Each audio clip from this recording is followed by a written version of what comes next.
Before you pay for QuickBooks Online, you need to practice. So today I will show you how to access the official and free US Test Drive account so you can learn without breaking anything. Step 1 is very important.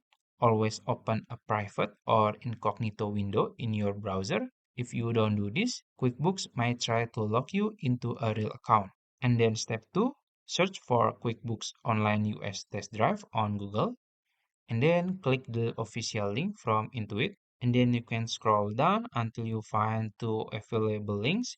There is the QuickBooks Online and the advanced one, so you can choose the QuickBooks Online, and then you can just complete the simple security check. Just click I'm not a robot and you are in. This is a fake company with fake data, so you can create invoices, delete transaction, and click anywhere you want. It resets every time you close the browser. So if you found this video helpful, please like this video and subscribe to my channel. Thank you.